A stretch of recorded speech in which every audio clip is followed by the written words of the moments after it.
as I've gotten to know Brendan over the years, I think it's safe to call him one of the hardest working people I know in the industry. He's definitely also one of the most creative people I know in the industry. He doesn't really stop. He's kind of this creative nuclear reactor or something. And he's the author of a handful of books. I think most recently, maybe, it's hard to keep up with him, but I think The Art of Getting Lost is the most recent. We've got a number of others. 60 Meters to Anywhere, which is a wonderful book that you all should read. The New American Road Trip Mixtape, which I actually wrote a review of on Blister. It was a pretty good review. You know, it was honest. It was honest. Yeah. It was honest, and you should read that one too. Brendan has also directed and produced several award-winning films, most recently a film that maybe some of you have seen called How to Run 100 Miles, which is very much worth your time as well. So I'm extremely pleased to have Brendan here. I'm very happy for you guys that we have Brendan here, and on that note, I think we bring him up. So ladies and gentlemen, Brendan Leonard.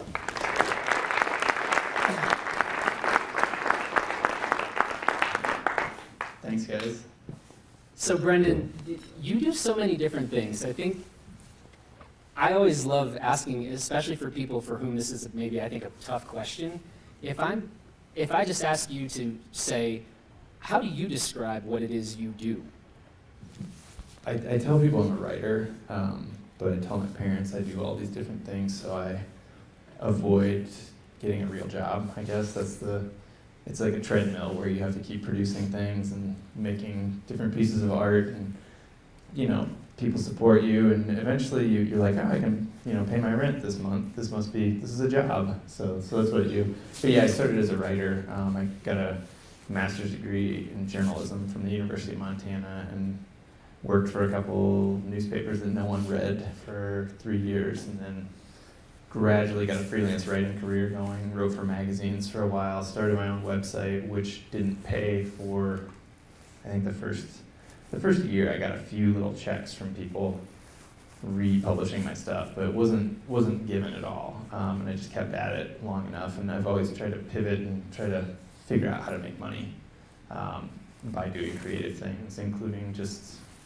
drawing these sort of charts I draw on Instagram, which I was just having fun doing it, and was like, these are funny little jokes. It's like I call it my adult coloring book. It's like I sit down with my iPad and I do something and get in sort of a flow state and put it on Instagram, and people like it or they hate it, and mostly they don't hate it, they're just ambivalent. They like it or they ignore it, which is like everything in media nowadays. But everything that's sort of, I've done that sort of thing for free has eventually turned into something that is paying. So I get clients for my illustrations, which are very poorly drawn, but something's going okay with it. So yeah, I mean, all of it I think is sort of storytelling, like including this illustration you have up on the screen is sort of a story. It's like,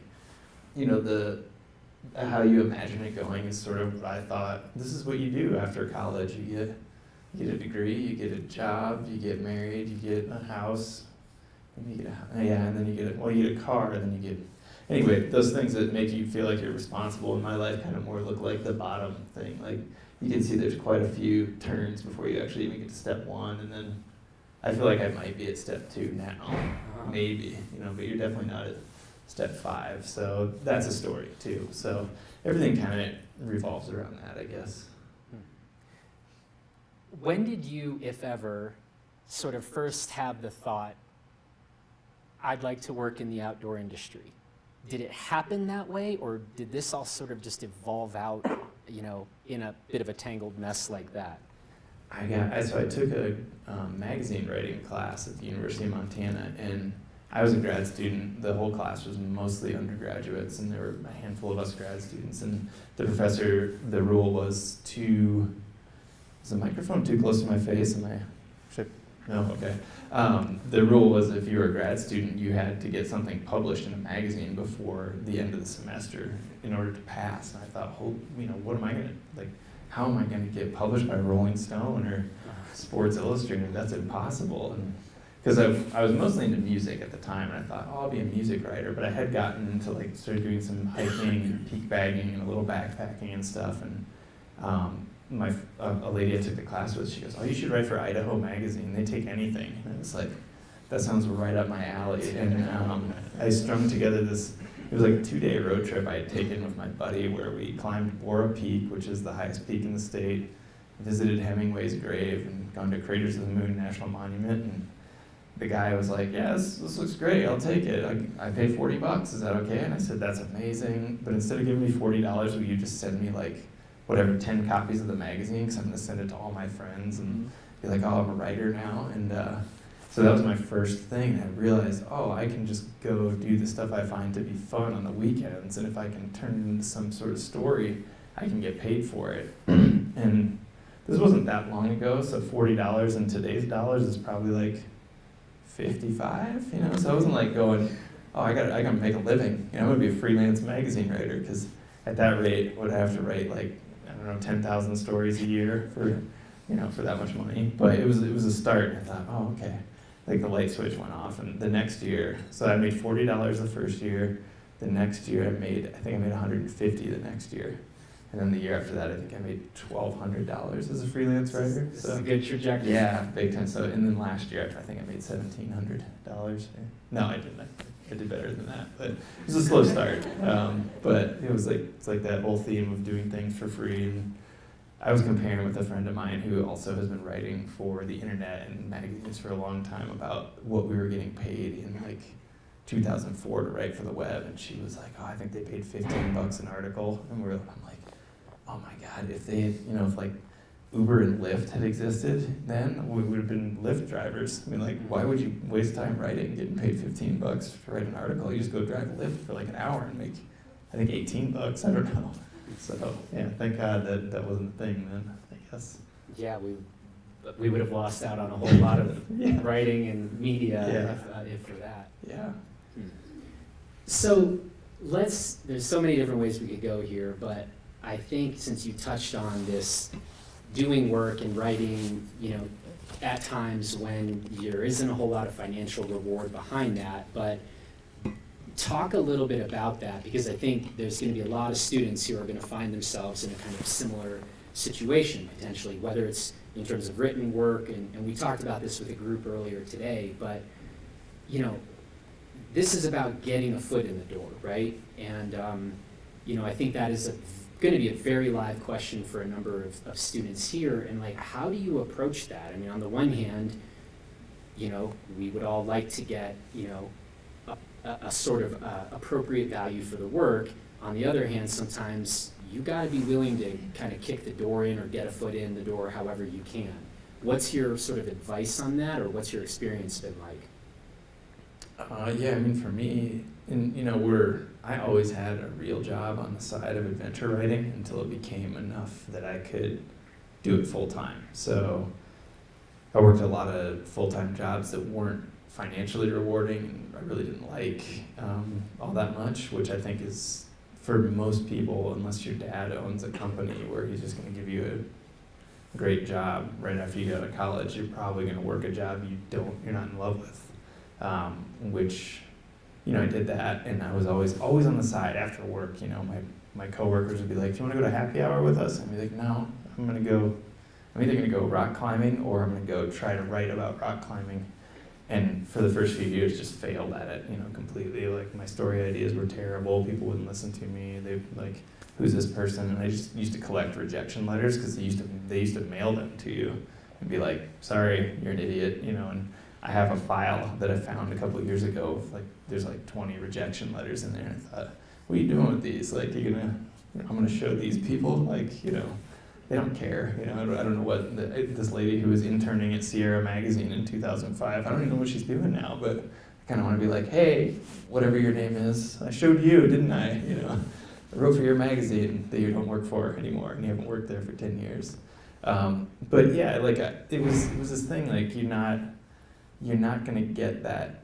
In my line of work, there was no job that people were going to be like, "Oh, you want to be a freelance adventure writer? Okay, here's a contract, here's $80,000 a year, you get paid every 2 weeks." Like, that doesn't exist. And so I had to work a job to pay the rent, because my level of success was not coming in financially. And I think that's the truth in a lot of things. And I think the millennial or the youngest generation coming up now is sort of becoming the gig generation, where a lot of people have a lot of different things that they do for a living. We're maybe not going to have that one full-time job that my dad was a butcher for 42 years, and that's literally all he did. He never had to have a side gig. It was like good paying enough, benefits, where he did that whole thing, and I think that's the last generation where there's going to be a lot of people that do that, and now we're kind of like, it sucks because you have to do multiple different things to make enough money to get by, but you also have these options of like, what's that second thing I'm gonna do to try to, could I be a rock climbing photographer?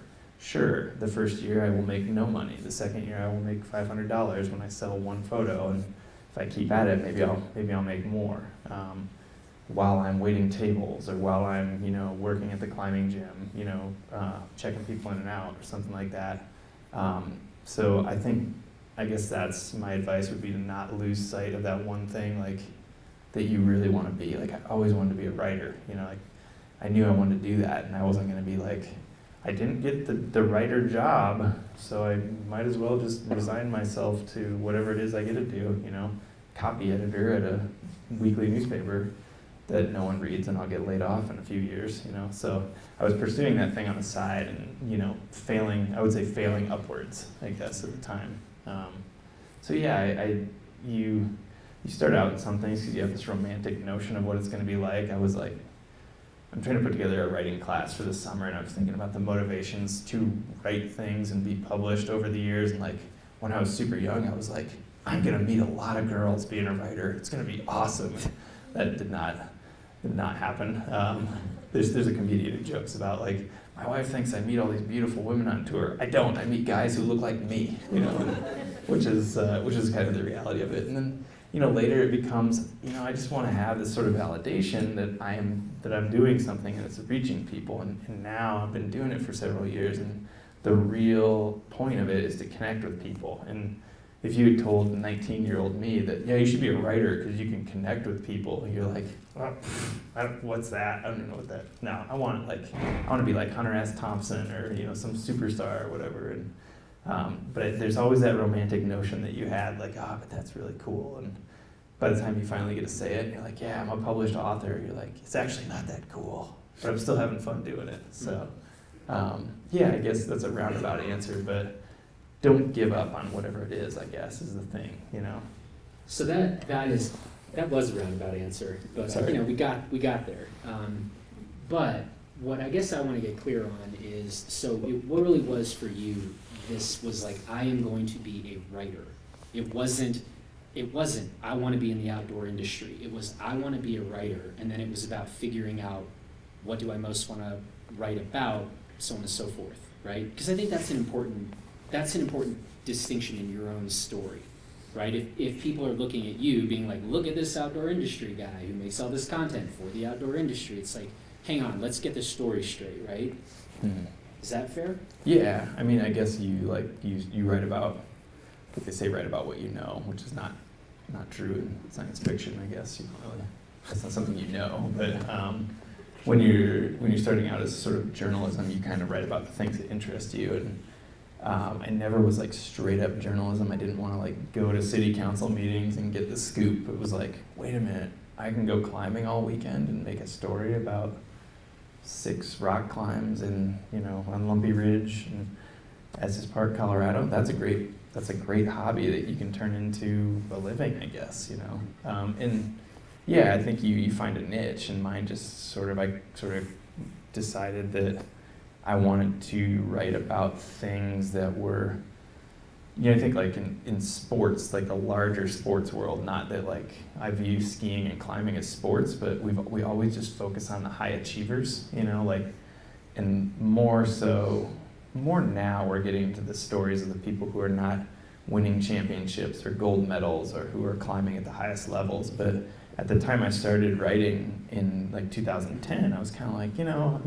that's super inspiring, but there's a lot of us out there who are just having fun doing what we do, and we're trying hard. We're not necessarily like climbing hard enough to be featured in a Black Diamond ad, but we're having fun. It feels the same, it feels the same for someone who wants to climb 511 and is like at 10C and like that feels really hard, and they know what it feels like to try to climb. It feels as hard as 515C or whatever feels to somebody who climbs at that level. So how do we focus on this shared experience that we all have, as opposed to, you know, what amounts to like basically rock gymnastics? Like I can't climb upside down. That's a whole. I mean, I don't know. That's not rock climbing anymore. You're going backwards, and not, you know, like you're not even going up anymore. Yeah, but so I guess that was the idea, and that sort of became a niche, I guess, for me. So that you said we're going to talk about kind of the nature of the work specifically on the website and on social. But so you took this vision of I want to write, I want to be a writer, but then you got there. You're saying in 2010 you're looking around and saying we all kind of have these shared experiences. Turns out very few of us are Chris Sharma. Turns out. Yeah. And so how do we talk about these activities in ways that are more relatable? And hence, this led to the creation of semi-rad.com in 2011, yeah?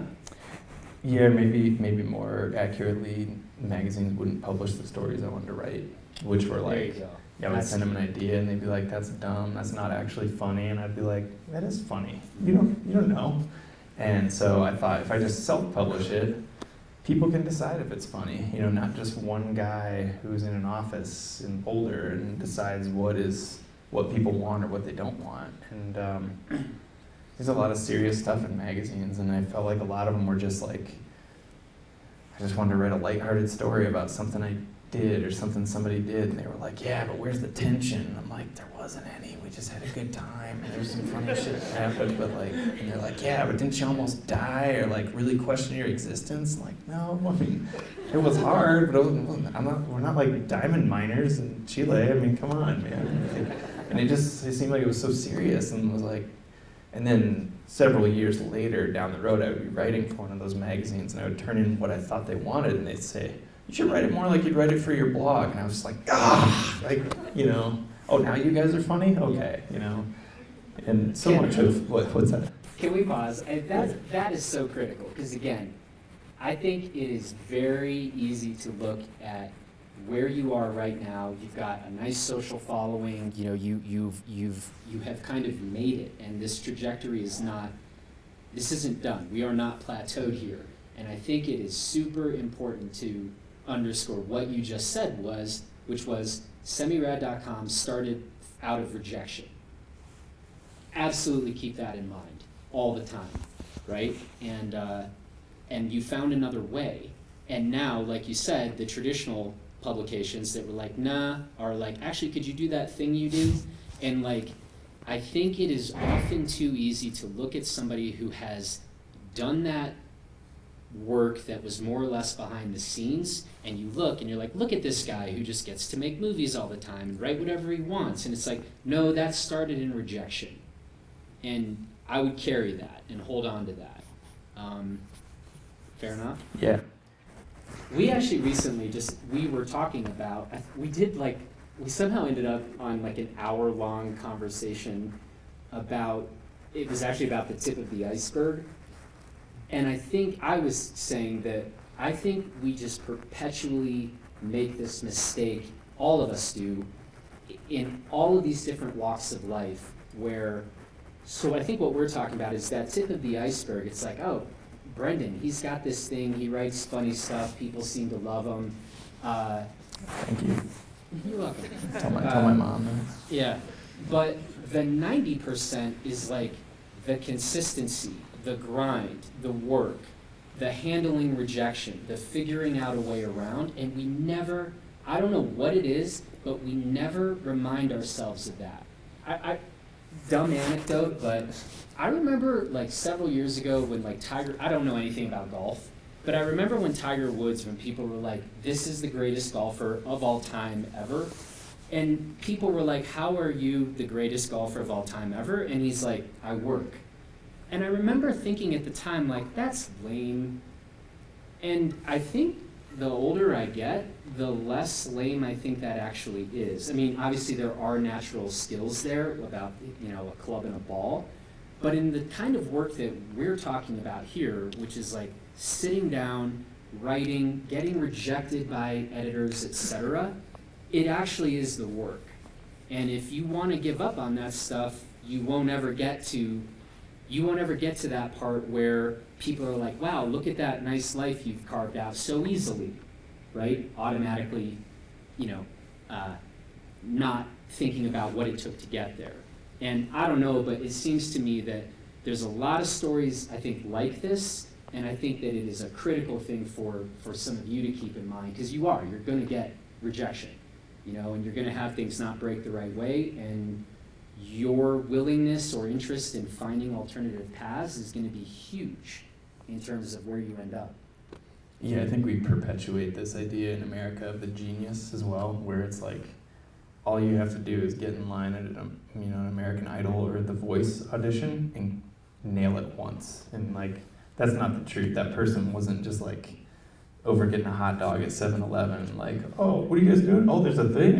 Maybe I should go sing. It's like that person's work to get there, and that's a lightning strike of how to get a record contract as well. It's like most what you don't see is that hours and hours and hours of practice this person has put in with a musical instrument or singing or whatever it is to become great. You see their first single that is already great. And my friend Tony, who's a chiropractor and entrepreneur in Chicago, is like always says like, don't look at me up here. You missed when I was starting out and doing these like free seminars in Whole Foods with 2 people, and one of them was falling asleep and like a homeless guy in the back trying to get clients for my business. That was when nobody wants to hear that, and yeah, my wife describes it as like a side view of a duck, where the duck looks very placid on top of the water, and what you don't see underneath is the feet.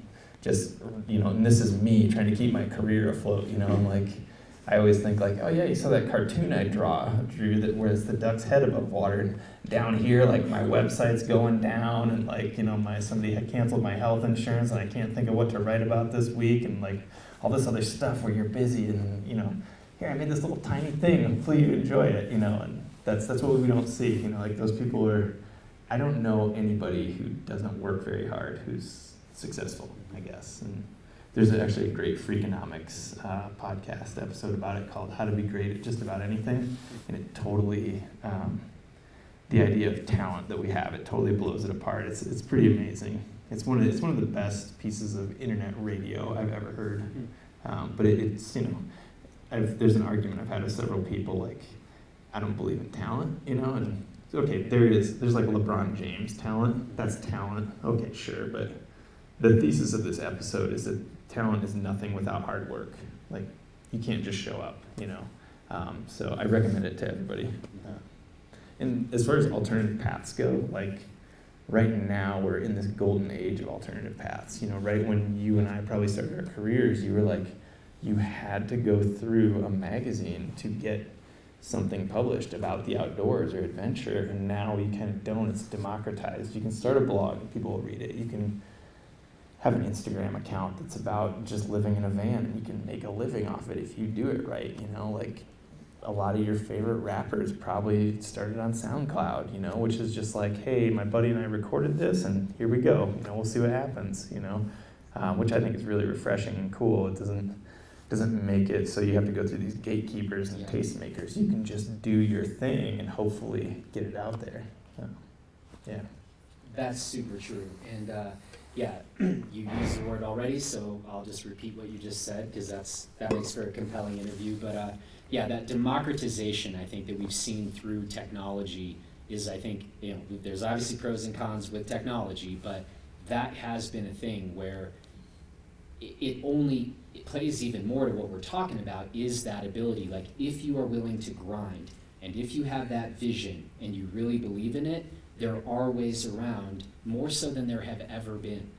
And that is a real opportunity, and it is not going to be easy, but it's on you, and you do have that opportunity. And I think that is real cool. And actually both of us, I guess we both started our publications in 2011, and both are examples of that. You know, we weren't looking to go the traditional media routes, and you know, I think you have an empire now, and I just have I'm still just myself, and I just got my first desk 5 months ago, so yeah. You've done really well compared to me. Thanks. Yeah. There's been a little bit of work. There's been a little bit of work. By the way, the story on that, my first 2 years with Blister, literally 7 days a week, I would go to bed at 4 or 5 a.m. and get up at 9 a.m. That was 7 days a week. And I don't know how I didn't die. I look back at that now and I'm just like, but I think that's how a lot of stuff gets off the ground. And so it's real clear. You're like, yeah, that doesn't sound interesting to me. I'd be like, you're right. It doesn't really sound interesting to me now. But those are sometimes the kind of efforts that we're talking about that, but if you do that and you've got these end arounds, we do have technologies today that you keep at it, things can grow. I'm happy to report I don't do that anymore. So I generally sleep more than 4 hours a night. I'm very, very excited to tell you that part. I can't believe you don't have more wrinkles. Yeah. And you look good for doing that for that many years. Or just being alive. Yeah, that's good too. Yeah. Can we talk about your books just a little bit? Which book of yours would you recommend that if people were to go pick up one to start with? What's your favorite to recommend? I'm actually going to put out a book of cartoons in the next few months, so that'd be the easiest. It's the thing that doesn't exist yet? Yeah, so pick that up at your local. No, I don't even know where it's. No, I made this one called "Make It Till You Make It," and it's this little. I just self-published it, and the reason I did it is because I got all these questions from, I get an email or Instagram message or something like that every couple weeks or a week, and somebody would say, "Hey, I was just wondering if I could give you a call or take you out for coffee and pick your brain about how you do what you do." And I thought, man, I keep having coffee with people and I keep kind of saying the same things. So I just wrote it all down and put it in a little book, and then I put it on Kindle for $3 because that's roughly the price of the coffee this person would have bought me. And now I don't have to leave my house. I can just be like, I'm actually traveling this week, sorry, but here, this thing, this is pretty, I'll just send you a free copy at this point. And it's just kind of the biggest obstacle most people have, I think, is just starting to do something. And that was kind of, it's true in climbing, it's true in skiing, it's true in anything you want to do for work, and playing the guitar, I assume, too. You're never going to get good if you just keep thinking about, I'd like to do that someday. And I'm like, just start, just start small, just write a little bit and see how it goes. But that's been the biggest obstacle, I feel like. People are like, I don't know what I want to write about, I don't know what I want to do, and I'm like, you'll figure it out. You're not going to have an audience right away. It's not like you're going to put it on the internet and people, 1 million people are going to see it and be like, this sucks, go away. No one's going to see it. Your mom might see it, and then maybe 5 of your friends, but you can fail. You can do bad work to start with, and maybe you'll figure out some good things and you'll get better, but your audience won't, there's not going to be an audience right away, So, so I made that, and that's, I guess I would say, to start there. If you could recommend one book that isn't one of yours to the students here, what would that be? I said I was going to think about this, and then I didn't. I just read, I guess this was last year, it's a book called The Nature Fix by Florence Williams, and it's sort of mind-blowing, our relationship to nature, and it's about, she goes through a lot of different studies in a lot of different countries, and things people are trying, and different things will just blow your mind about how much nature can help us be happier and healthier, including, there's a study in the book about an apartment building they studied where one side of the windows faced out into some trees, so the residents could see trees, and the other one was just I think it was just the next building, they couldn't see trees, and how much healthier the people on the one side were, and things about pattern recognition in nature and how good walking is for you. And it didn't really apply to my life so much as ski mountaineering or going backpacking, as much as it was just just go for a walk in the park, But I think that's a good book for anybody who's alive in 2019 to read. Also, I get a small commission every time I sell a book. No, I'm just kidding. I don't. This is the time machine question. So if you were an undergrad, if the undergrad version of yourself was sitting out there in the audience, what one or two things do you think it would be most important to say to that younger version of you? Ooh. Or what do you wish someone would have told you? I was a disaster when I was 20, 21, Okay, can we talk about this real quick? I wrote a book about it. You did? Yeah. I went to rehab right after undergrad, so that kind of gives you a clue where I was at that time. So there's things that I would say to myself that don't apply to anybody else. But I had this marketing professor who I was sort of really not in love with the whole idea of going into marketing. I talked about this a little bit in the class we went into today, but he would come in and every Tuesday and Thursday and read reports or emails he had gotten from alumni who were working corporate jobs or whatever, and I would just be like, God, I don't want to do any of that stuff. And I was just like, sort of like had a sort of mohawk and was like painting my fingernails black, and I was supposed to be getting a marketing internship the next summer and was not into it. And I went into his office, and we were supposed to do this thing called a backdoor interview where you called a company just to ask, like you were going to write a report on what they do, and then at the end of it, the phone call, you were supposed to say, oh, Jonathan, I was just wondering if I could send you my resume. I'm looking for internships this summer, and you guys sound like a great company to work for. And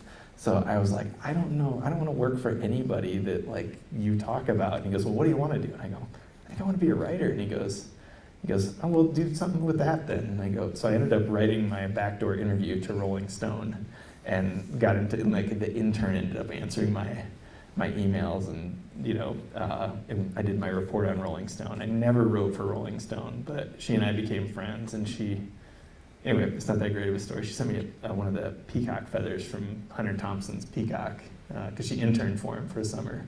And apparently it was the worst thing that ever happened to her, but... I've never heard this story, but in my car right now, I have a peacock feather from Hunter S. Thompson. True story. You can all come look in my car. Of course you do. I'm not lying. So anyway. Well, she sent me one of his pens off his desk too, which was pretty cool at the time, because he was one of my heroes. So he wins. Anyway, the point was that the professor just said, don't look at this class as if you have to get a marketing job. Look at it as, how can you market your writing? And it kind of just was, it was really refreshing to have somebody, who was all about saying, yeah, you should get X job, follow the straight path to all the other students, and say to me, like, do whatever you need to do. Like, you should, and every year I try to write this guy a letter and I always fail. I'm like, it's been too long. I'm like, I should just tell him thanks, and it was really important for me in an environment where we didn't have those alternative paths. If I had sat down with my high school guidance counselor and said, yeah, I think I want to be an adventure writer, he'd be like, I don't think that's actually a job. What about like accounting or like firefighter or something? Is that better, So to have somebody say, yeah, you should try to figure that out. I don't know how to do it, but think about how this could work for you in that respect. And like I said, I was a disaster as an undergrad, but I think some of those marketing principles that I picked up from his class have helped me now, to get my stuff out there, I guess. Since I like talking about you being a disaster, I wanted to just quickly touch on also a conversation we had pretty recently where you were talking about how you are becoming increasingly say, militantly straight edge. And I love this, and I thought this is maybe just worth a minute or two, right, to talk about this here. College students, there's some drinking that goes on college campuses and that kind of thing. But give me, do you remember this enough? Like, give us your take on this. It's a good take for there to be out in the world. Do you guys even know? Is everybody familiar with the term straight edge? Is that even a thing people say? Okay, good. At least one person nodded. Yeah, no, there was like 5. Okay. Anyway, it was Ian MacKaye, the Minor Threat, Fugazi singer and owner of Discord Records. It was like they started doing all ages shows because they didn't want. I don't even give the whole history of straight edge. We'll do another talk on Fugazi sometime. Okay. Anyway, the song is about why are you wasting your time doing all these dumb things when you could be using that time to create art, which to a point I think is true. And I think I spent a good amount between the ages of 15 and 23 just goofing off and being an idiot and getting in a lot of trouble, and fortunately being things that I could, was able to extract myself from with the help of some people. And I think you get that period in your life where you get a goof off and maybe do a lot of drugs. I don't know. That's not good for a lot of people. Addiction is a real thing that I have battled with, and fortunately come out the other side. But yeah, you get to be lost for a while, right? But now I just don't have time for that stuff, and I don't have time to sit around and knock out 4 beers and be like, yeah, that was a good way to relax. It's more like, man, I really don't have that much time here to do these things, and I have this list of things I want to get done and want to do in order to look back and say, that was a life, I didn't spend it laying on the couch like binge watching Netflix, like I don't do that. And so I think I'm becoming more and more intolerant of wasting time, really, I guess is the way to say it. And you know what, if you got to binge watch Netflix and that makes you happy, that's great, you should do that. And if you're making art, you do have to spend some time in inhaling art before you can exhale art. So, but I don't know. It's tough for me to actually relax anymore, I guess. Maybe that's the problem. Well, yeah. Well, and I do think that as we've talked about these alternative paths, the gatekeepers, there's more ways around than ever before. We have also talked about, though, you very well may be working 1 or 2 other jobs to do that thing that you really are passionate about.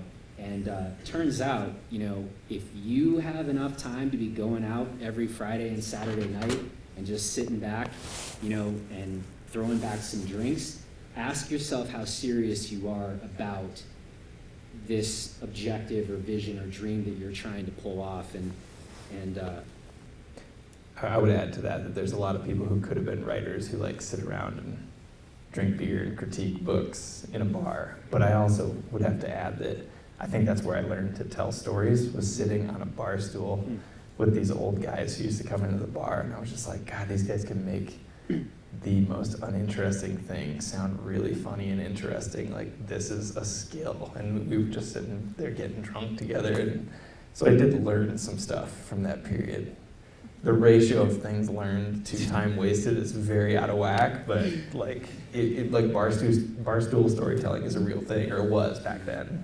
So we didn't, we didn't have smartphones to look at, so it was just a few people who could tell stories, and that was really interesting to me. So there were takeaways, but I probably sat on the bar stool about 4 years too long. Before I should have gotten up and left, and gotten a computer out. We are about to, in a minute here, we're going to open this up to some questions from you folks if you have them. So while you think about it, if you have questions, and forgive me, I don't know if we're going to be passing mics, or if we'll just ask you to articulate from where you are. But we'll see if you folks have any questions. While you think about that, we will make a quick announcement here that we actually have a new project that we are going to be working on together. It is a new running podcast called Off the Couch. I came up with that name. His names were terrible, so +1 for me for once on something like this. And we're really excited about this, and I think it's going to be a lot of fun. I don't know, I'm sort of describing this as like a running podcast for like normal people, which I realize sounds really condescending or insensitive, but I don't know, like, we love running. He's done it way more. Sometimes we hate running. Sometimes it's awful. And it seems like there might be a few of us out there who have a bit of a love-hate relationship with it, but ultimately think look, there's just a lot of wonderful, weird stories and events and characters in this world, and we wanted to cover that. And we won't be talking about things like how to shave 3 seconds off your half marathon time, I don't really think. No, I don't. I hope not. Because I don't really care about that. No. I don't think you do either. But we probably will talk a lot about you're not listening to music while you run now. I was going to say we could do playlist. Maybe they'll just be mine, Oh, which is good, that's because then there interesting. won't be any atmosphere on the playlist, which is a whole nother topic. But, I went through an atmosphere period, but I haven't really been that much of a listener for years. I'm glad we had that stated for the I record. mean, Anyway, it's going to be called Off the Couch. It should be rolling out at the end of next month. We are excited about this. It should be pretty funny and good, and you get to hear us, you know? So there is that. if you hate this evening, you will hate that podcast, I believe. Oh, man. If you are not having fun right now, you should probably not listen to it. I think you can get a lot better, so I'm holding out hope. We're gonna coach you up. We'll see. Are there any questions? Because if not, it's cool, because I've got some, we're in a university, right? So, There's at least one right here. okay. I wanted to talk about my filler questions in case, and then we'll go to yours. Since we are at a university, I thought it would be fitting. There's a novelist, Marcel Proust, who has kind of famously come up with a number of questions at the age of 13 and then at the age of 20. So you guys should ask Brendan questions, because if you don't, I'm going to start asking him these questions from Marcel Proust. That's what we're in for. So anyway, let's go ahead and let's start with you. All right.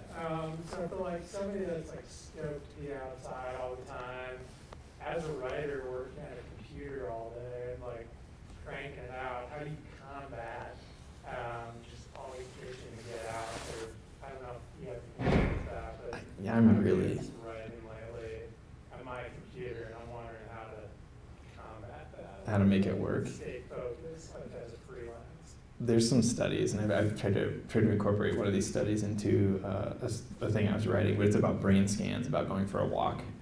And it turns out the graphics have been way oversimplified, and it's not quite true, but yeah, it's tough. Like sometimes you just have to sit there and battle it out, but a lot of times it's like, I've been sitting here for 2 hours, I'm gonna go walk around the block, and it's the worst. Like you always get these ideas when you're in the shower, or you're driving, or you're like just doing, like that's when you come up with that line. So I do a lot of pacing in and out of my house, and things are fairly separate, I guess. And I do, when I run, I usually run with my phone, and I don't turn it on. I don't like listen to music or anything, but when I do have that brilliant idea, I pull it out and like try to type it in the notes section. And sometimes I end up typing a sentence or whatever. And sometimes I've written almost entire blog posts on the Notes app while in a tent, because I was like, oh, this is hilarious. This is going to be so great. And sometimes they turn out to be terrible, and sometimes they're not. But I'm pretty good at shutting off the whole wanting to exercise thing. So I'll like run a really long run, and then I'll spend the whole next day just like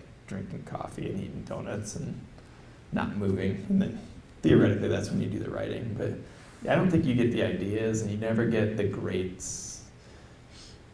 I don't think you get the ideas while you're standing there. But some of the sentences, I found that you have to sort of believe in yourself that you will get it done, and like you have to start. And once you start, you'll surprise yourself with like, oh, it's actually pretty good. That sentence actually, can't believe that came out. And that comes from that sort of grinding it out.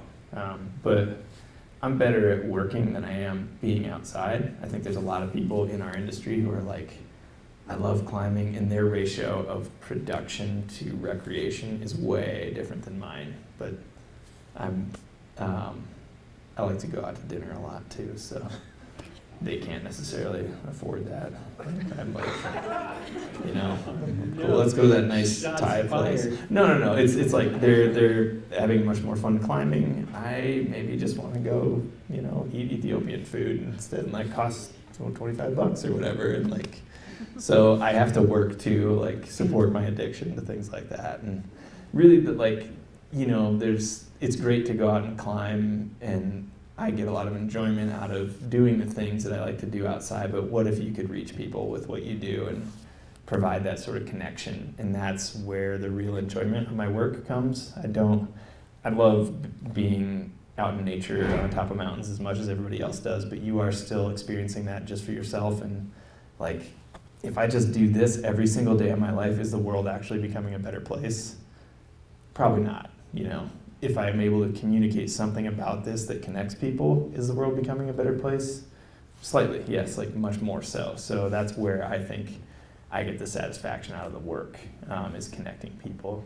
And the interesting thing that's happened through where like I will, with social media, you'll share what you did, your blog or the little drawing you did or whatever, and you start to see people tagging each other in the comments, or this is what you can see, and you realize that what you're making is becoming this part of a language between two people. It's this thing that they're sharing, you know, that they talk about it when you're not around because you sat down for 2 to 8 hours and made this thing, and we're like, God, I hope people like this. And like, you know, not everybody likes it, but if two people have this connection moment in, you know, it was worth it for you. Because most of the internet is just people yelling at each other and talking shit about politics and like saying all this nasty stuff, and you know, it's like, well, what if I could just be positive, something positive that, you know, two people are using to connect, and that's the motivation. So yeah, I'm able to rein it in pretty good. I'm pretty lazy, really, but you gotta get out there a lot too. So. Sounds like good balance. Yeah. Yeah, thanks. How are you finding the writing process more? Is it like lifting weights, like pretty difficult? It's not too bad. It's just a matter of like, I notice myself doing the same thing, like pacing around, doing that kind of thing. But then if I get out for like even a half hour, just in the middle of my work day, I'll go walk the dog or ride my bike or something like that, and then I'll come back and I kind of have this extra boost of creative juices flowing that. Yeah. I guess kind of goofy, but it Yeah. works for me. No, for sure. Just curious how other people go about it. Yeah, there's some joke, it's not my joke, but I think it was on Twitter about the relationship to how clean someone's house is and if they have a deadline coming up. And it's like, you will like, where's the broom? I'm supposed to be writing right now. I got a deadline at 5 o'clock. I'm just gonna sweep the floor instead. So that's another good way to make it happen, I guess. Yeah. Was there? First of all, thank you guys so much for taking the time to be here. I don't think you guys understand how grateful we actually are. Thank you. If I may I ask a few questions? Sweet. What initially sparked your Conscience, like conscious. Your conscious being? Oh boy, that may be a little too deep for me. But can you be?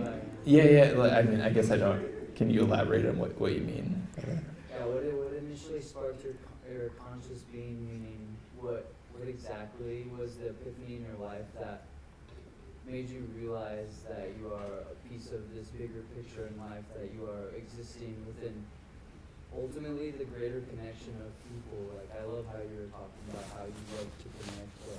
What initially sparked that connection with that? Oh yeah, going with the softball, huh? Thanks. You know, that's heavy. I think it's been a gradual thing for me. I don't know if it's like, I don't know if there was like one event. I did the book I wrote about addiction and climbing was like, to me, you can't just write a story about yourself and be like, expect people to love it because you're so cool. But I thought, if this could help one other person going through what I was going through, then it's worth it. So you're kind of, I think in my opinion, you have to be aware of your audience and like, who are you trying to reach, right? Like, what are you trying to do for people? Because if you're just doing it to like, say, I'm awesome, look at me, it doesn't really resonate, you know?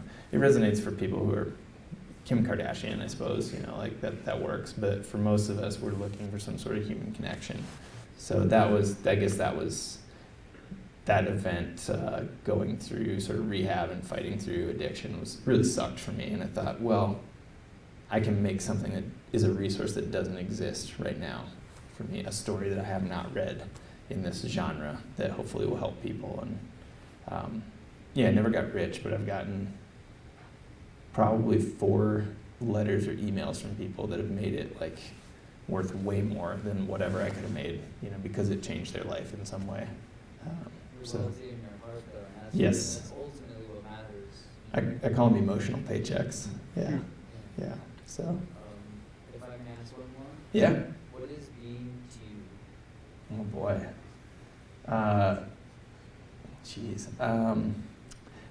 I think the meaning of life is trying to find the meaning of life, you know? Does that make sense? Absolutely. Yeah. I mean, like if you figured it out, you're just lying to yourself, right? So, yeah, I guess trying to improve as a person every day, in small ways, and like, am I doing something that's you know, being kind to other people, or am I making the world a better place as opposed to just like spewing negativity or whatever it is. Yeah. Yeah, thank you. Yeah. So I have a question, and I think this may be able to be answered by both of you, but we've been talking recently about resiliency, and in those first couple of years, when you were failing so often, when you were doing those long days and nights, what kept you going when everything told you to quit? And not like in a mountaineering standpoint, like, oh, I'm gonna die, or like, what? Do you want to take that one? You go Did you fail?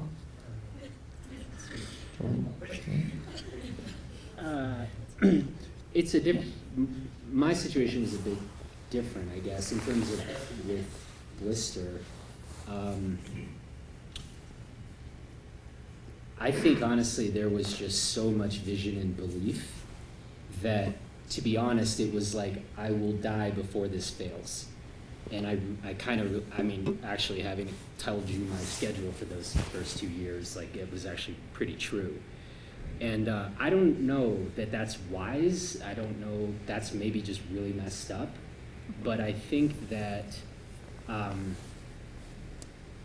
there was somewhere enough belief and enough vision and maybe enough competitiveness that came out of a previous athletic background, or I don't really know. But I really do think actually it does come back to just belief in the project, and that's where, weirdly for me, it was like, yeah, literally like I will die before this fails. And I think in life, it's funny thinking about the kind of question like what is the meaning of life. I think that is a big thing for me, like to just go all in. Like you better be careful what you choose, right? But when you choose, you go all in. And I think to me those have been the richest experiences of my life. And even though there have been several chapters, I think that's been a consistent, and not once do I have any regrets about a few of these different chapters where it was 100% in. And you learn a lot from those experiences. You push yourself, you test yourself, and I don't know. For me, I think that's how I look at it. I think on my deathbed, I will look at those moments as like that. I gave everything. So I don't know if there's a blueprint for how you teach that. I don't know that you should follow that, you know. But sometimes I do think there are kind of monumental efforts and commitments if you're going to get some of this stuff done. Top that. Yeah. I'm not sure if everybody heard the question, but it was about resiliency and how you respond to early failures. And I think there's always been, in writing especially, there's always these narratives floating, or these stories floating around of books that got rejected over 100 times, which Zen and the Art of Motorcycle Maintenance was one of them. And I knew that somehow when I read it in college, just instead of reading class material I was supposed to be reading, I was reading this book that had sold over 1 million copies at that point, and then 2 million by now. And you kind of tell yourself like, well, there were 99 editors who were like kicking themselves. Like, so there's this, it's just a gray area. Like, it's not necessarily what you sent them that they rejected was objectively bad. It just wasn't right at the time. So you just keep trying, you know, and like, what's really worth having if it works the first time, you know, if you're like, hey, I got this book idea, and people are like, great, here's $1 million. You're like, okay, I didn't really learn anything from that experience. And everything I've done that I've been happy about has come through things being very hard. And my friend, I made this film about how to run 100 miles. It's about the two of us running an ultra marathon together. And the only reason I did it was to make a film about him, which is a terrible idea. But it was his life story is about persistence. And he was, his father was abusive towards his mother, so she left him with 6 she took 6 kids, he emptied out their bank account, and they just scrapped for years. And then Jason was dyslexic, so he got bullied, so he got in a lot of fights in school. And then he decided to try out for wrestling, and he'd lost every single wrestling match for 2 years. And then he won his first one. And it's his whole life about persistence. And I thought, well, I'll try to run 100 miles. You'll get through it. This is what you do, you know? It's like his whole everything. And we're training for this race. And he's like, I've been dating this girl, Kate. It's going really well. I go, yeah, that's great. You know, we're just running, having our chat every week. And he goes, yeah, I'm not sure what to think. And I go, maybe everything in your life doesn't have to be hard, you know? Like maybe you can have one easy thing, you know? And we both kind of were like, wow. And I thought, well, you're really good one there, Buddha. That's amazing. But it was like everything we had said, everything we both have struggled for in life has been this really difficult thing. And yeah, so you want it to be difficult or you don't learn anything. So, and especially, I feel like this is like your guy Kanye West was like, people, you know, he's like, people told me I wasn't going to do this. Now look at me. And he continues to say it. And they're like, are there really people around you anymore who are telling you can't do stuff? You're just still mad, you know? But you will always have that sort of like, maybe you should give up. Maybe you should, and sometimes it's friends, sometimes it's employers. Like, I don't know if that's a good idea. Sometimes it's like your mother trying to protect you. You're like, are you sure? You could fail, and like, then that would break your heart, and I would be sad. And like, yeah, Mom, I think I want the heartbreak and the failure, and just to grind it out. So, yeah, I mean, I think that's my answer. One, if I may, one last thing on top of that is, I think you got to be real careful about what your metrics are for success. And so, you know, if we're asking like, I want to be a pro climber, like I want to make enough money to just make a living going out and climbing on rock. It's like, well, today then, you actually probably need to be climbing at least 515, at least, you know, if you're really going to make a decent living at that. So in that one, you got a pretty clear metric. And so the question of should you still be resilient, it's like, if you're only climbing 512, 513, you're not there. But in so many of these other walks, so for example, like, you know, when Brendan's like, well, you didn't fail, it's like, well, wait a minute. We were killing ourselves putting out this content, and in those first years, it gets pretty easy to be like, our traffic should be 20 times what it is today, you know? And actually today, it's like, you know, our traffic is what it is, it's good. It could be 20 times bigger. You know, and it's like, those were never, for the first 2 years of the website, I never looked at our traffic, ever. It was just about, we are doing things in exactly the way we think is the right way to do it. I know our traffic isn't what we want it to be. This is not the point right now, right? So I think maybe, hopefully, a useful answer to that question is, how are you determining success or failure? Because if it's really about the work and doing the work the right way, you actually get to control that. If it's these other kind of external metrics, and those are really important, that gets trickier, you know? But I would try to get real clear on those things so that you can even, if it's just some parents who told you you ought to be making X amount of money by now, you know, maybe you let that one go. If you're really on a particular project or pathway. I did a talk about this called The Joy of Making It Small. It's a 6-minute thing about, instead of making it big, it's okay to make it small and have a sort of, instead of being a best-selling author, it's cool to just connect with people. And the story is about this guy chasing me down in Garden of the Gods and being like, I read your book about road trips.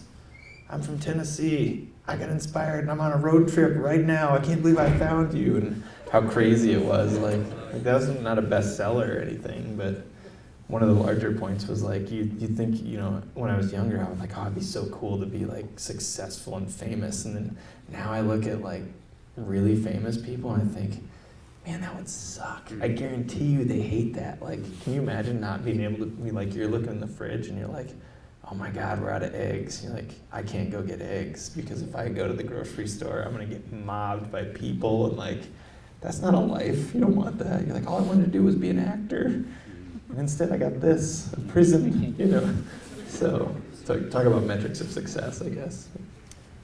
We're going to wrap up shortly here, and then I guess bounce across the way just to do a bit of a reception where we can maybe say hi, and you guys can come meet Brendan. Any other questions? I can't believe we've avoided the Proust questions. I'm slightly disappointed, and yet also I'm very impressed with the questions you've asked. Did I miss? Yeah, right here. What are your whys? Why do you do it? Yeah. I want to, I guess like number one is freedom for me. I don't think I'm going to get rich, but I really enjoy getting up every day and being like, okay, what can I do today? And you think like being an adventure writer, I guess, you know, the romantic notion of it is that you get to spend months on expeditions or whatever. And I just like being able to not be on conference calls and in meetings and being like, hey, it's Tuesday, you want to go out for breakfast before we start working today? I don't know. And then like I can go for a trail run and then go to work and work from 4 to 11 as opposed to, you know, whatever. And for the most part, I get to create whatever I want on a daily basis within certain parameters. You know, you're not just going to fly off and do something that's going to offend a bunch of people and you're going to lose your entire audience because of it. But I think that creative freedom is the number one thing for me. So yeah. What's yours? I think about this one a lot, and I think that it goes back a little bit for me to what I said about in a few chapters of my life. When I have found these things that I am just very passionate about, I'd say I've gone all in about 3 times, you know, and this is one of those times. And I think that it has to, you know, the backstory about what was going on in the outdoor industry, what was going on in terms of basically the way global outdoor review media was conducted.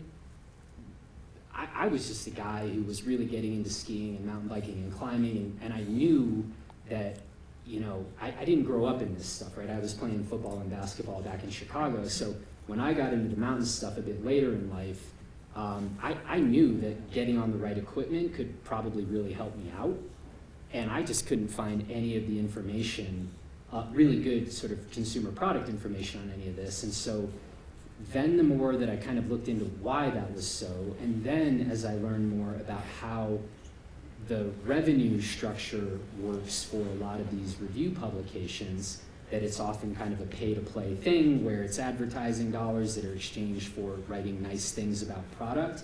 I honestly, like, that blew my mind, and I was like scandalized.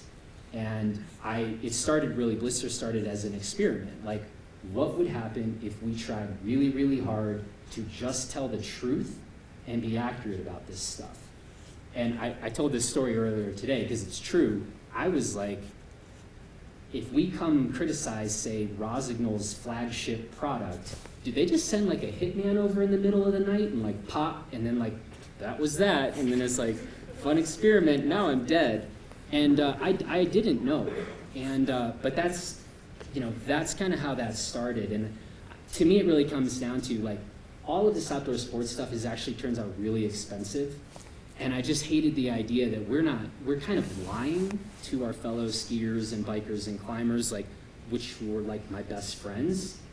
And so that was a big one for me. And I think there's a even bigger macro question, which is kind of, I like the idea of, you know, if we could create a company where our revenue streams didn't undermine the integrity of our work,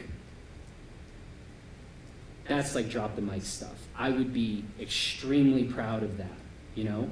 And that's not easy to do. And so, by the way, I don't know that if I said, we don't take any money from the gear manufacturers we review, which has been a very painful principle for us, you know, very painful. But it was sort of the right way to do things. And everybody that's been involved in Blister bought into that vision. By the way, that's another very powerful force. we've collected an amazing group of people who buy into this as well, and that will motivate you a lot, you know?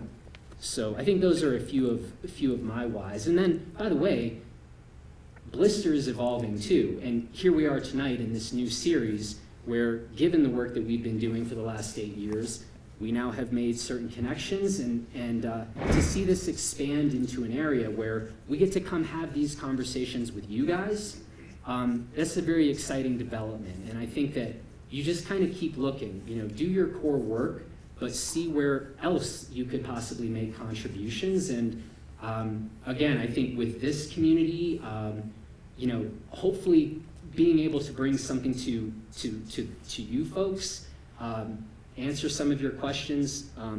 Hopefully you get some inspiration from folks like Brendan. Those are really interesting developments that are related to that core of what we do, but are a bit of an extension of what we do. And I think if you have the ability to kind of evolve the project in those ways, man, I'm all in. You know, that's a big why and a good reason for me. Another why is you mentioned the audience, and it's a pretty big gift when you are able to sort of have a following of people where you're like, tell a joke on the internet and, you know, you think people are laughing at it, and like that's a pretty cool feeling. Like, hey, this was a good part of my day. And you're like, Yeah. all right, glad I spent an hour drawing that. Like, you laughed and you laughed and you laughed. That was worth it. So you're kind of just like giving a gift to people, being like, I don't know, guys, see what you think. And if it works, if it's a positive thing for people, that's a pretty special thing. You know, I don't have illusions about like changing the world, but it's a pretty cool way to change the world just a tiny bit. And every day you can do that. So, yeah. Yeah. So, quick question. You talked about the content you create for semi-rad and your books. The one part you haven't talked much about is your film. And I got to say, when the first time I saw 35, that collaboration you did, that 5 minutes was an amazingly beautiful piece of work. Where does film fit in to your work? And where do you, and you obviously talked about the film you just worked on, the 100-mile piece, but talk maybe a little bit about film, and because the work you've done in film is really interesting and beautiful. Oh, thank you. It's a really inefficient way for me to make money, so I'm kind of trying to take a little time off. I don't know, I spent a long time going to film festivals like 5 Point and Carbondale and Mountain Film, and would go every year for, gosh, like 5 or 6 years. It's really hard to be in that audience as a person with sort of access to those tools and be like, and not sit there and go, I want to do something like this. So I did a few things, and I joke that the one storyline that I have is, let me tell you about my friend. And it's always about that, like this character I meet. I'm like, oh my God, this person is so rad. Like, why don't we just try to turn a camera on and see what happens? So it's been fun. I'm not the best cinematographer, and we shot my wife and I probably shot 40 or 50% of that How to Run 100 Miles ourselves. A lot of it was on iPhone, you know, which is getting to be a better and better camera, and works really well when you're running an ultra marathon and you need footage and you need to like, I'd set an alarm on my phone to go off every hour to record a race diary. But it is an incredibly complex way to tell stories as well, and there's so many variables, and you have to involve a lot of other people, and I really don't like managing people. So when you have like 3 or 4 or 5 people that all have to have work into you, and you have to sort of coordinate that, and like it's always been a labor of love for me. And the last one was my friend, and I've known my friend Jason for 19 years now, and it was like I was okay, like giving it my health, my sleep for running the race, and then spending 6 months after that making the movie, which turned into another ultra marathon, and losing money, you know. And I'm just like, I probably made $4 an hour on this film at this point. So, but there's certain things that pop up, and you think, I could write a quick story about this person, but if I shot video of them, the world would really enjoy this person. Like, I've been trying to move forward on a film about my mom's climbing partner at the gym in Des Moines, Iowa, and Kitty is 74 and took up climbing when she was 67, and she is just the mouthiest, most direct.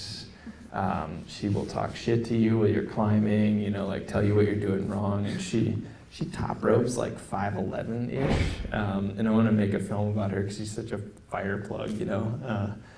But she tore her rotator cuff in December, so she's having surgery. And so that'd be the next thing. But that's kind of like, I'll show up with a camera, we'll see what we get. And it always tends to be super labor intensive too, because I can't really, you sit down with your interview stuff and you're like, God, why didn't I ask this? And she didn't really say this. And she didn't start using profanity until we turned the camera off, and that's the good stuff. And so it tends to be like this perfectionist thing where you're like, we gotta keep going until, so it's, if I'm in charge of the film, I do really poorly financially. If I just work for somebody, I do way better. And yeah, so they're all labors of love, I guess.